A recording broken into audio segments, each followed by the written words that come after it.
English writing skills, punctuation marks, Lesson 8.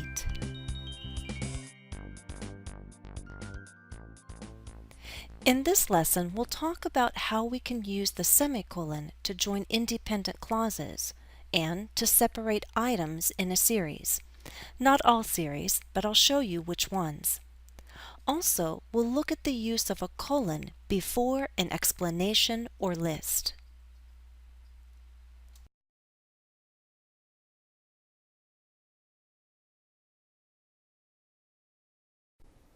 Hello everyone. In this series, we considered different magical powers a person might want to have.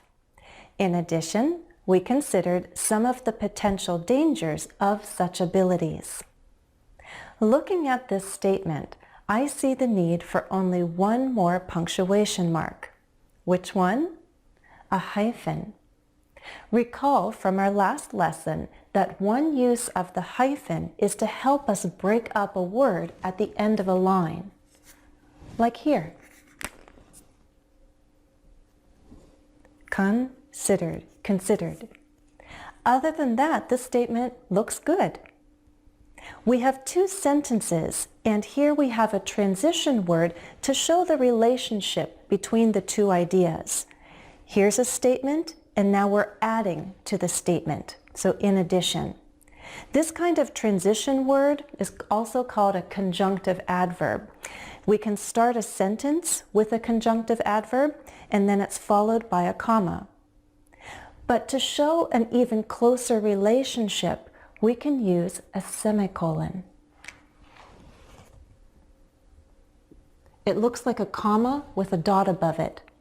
You don't see it very often, and I think many writers don't use it very often because there are so many doubts about when to use it, how to use it. Well, if you're joining two sentences together, two independent clauses, we now have one long statement, and I need to continue until the end. So here is a lowercase letter. The pattern then is independent clause, semicolon, transition word, conjunctive adverb, followed by a comma, and then my next independent clause. And I have a close relationship between the two ideas. In this case, it's additional information. What other conjunctive adverbs can fit into this pattern? Words that you probably know.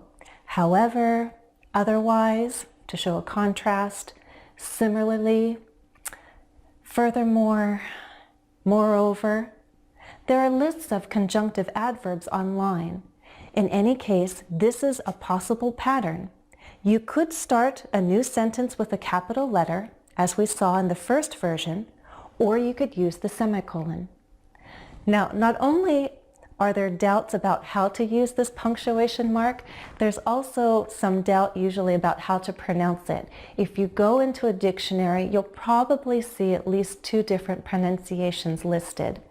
I've heard semicolon, semicolon, semicolon. Okay, let's say semicolon. We use a semicolon, conjunctive adverb, comma, and then our next independent clause. Both ideas are closely related. Let me show you another example where we use a semicolon to join two independent clauses without a conjunctive adverb, without that transition word. Look at this next statement. Some embrace the idea of magic, others reject it. We have two short independent clauses. Could they be written as two separate sentences? Yes. How else could we write this? We could use a coordinating conjunction. Is the relationship clear? Some do this, others do that. It's a contrast, isn't it? So we could use comma, but. Some embrace the idea of magic, but others reject it. So there's more than one way. I would suggest using either but or the semicolon because there is a close relationship between the two ideas. And as long as the idea of contrast, as long as the relationship is very clear, the semicolon is appropriate. So we use the semicolon with or without the conjunctive adverb when we have two independent clauses that are closely and clearly related. The semicolon does have a purpose and place in our writing, especially more formal kinds of writing. But I stress again, don't overuse the semicolon. Remember, variety is a good thing, so know your alternatives. You can write two separate sentences with or without a conjunctive adverb. Words like in addition, however. You can also write one compound sentence with a coordinating conjunction. Words like and, but. Now the term conjunctive adverbs may be a mouthful, but I bet there are conjunctive adverbs you use and you just didn't know they had a technical term. Now I want you to be sure you're using them correctly. Look at the two structures. Two separate sentences, or one statement using a semicolon. Both times the conjunctive adverbs are followed by commas, but note the use of a capital letter in the first pattern, and note the use of a lowercase letter in the second pattern. Here are some conjunctive adverbs you probably know. In addition, moreover, however, nevertheless, otherwise, similarly, likewise, and therefore. Note how I group them by relationship.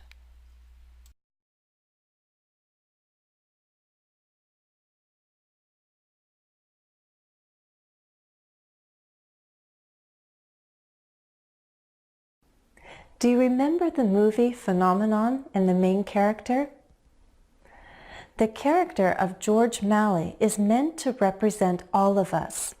How we choose to handle our individual gifts and weaknesses is up to us. Does everything look good?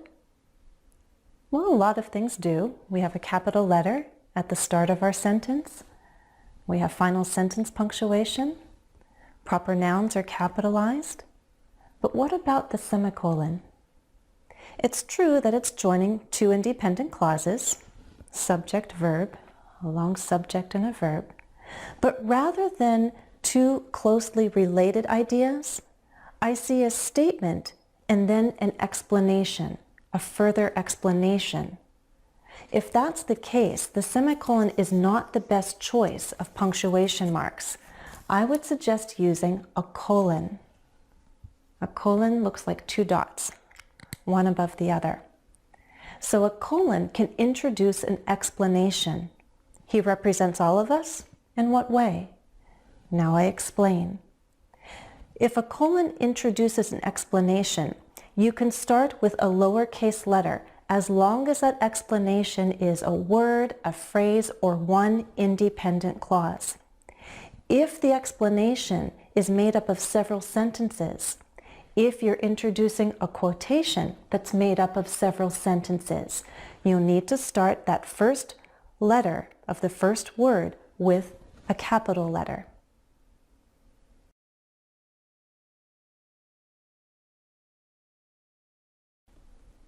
Let me show you another use of the colon. Here we have characters from the movie Phenomenon. George Malley, Nate Pope, best friend, Lace, love interest, and Doc, doctor and father figure. Okay, we have names, secondary information in parentheses. And what is this? A list. How do I introduce it?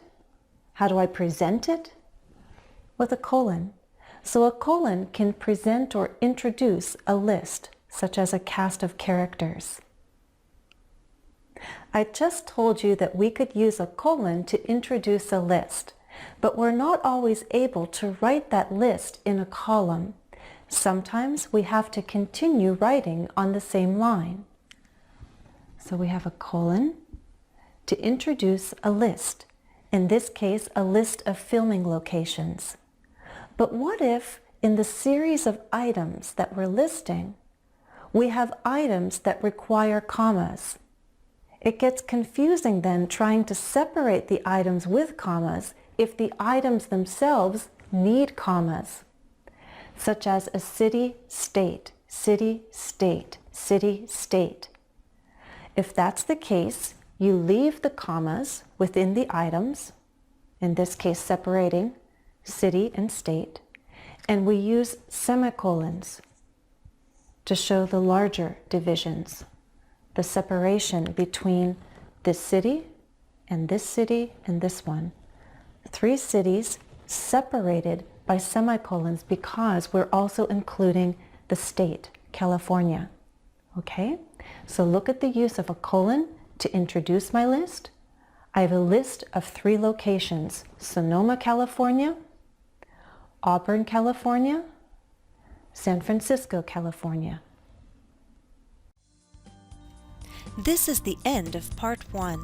Please go on to the next part of this lesson.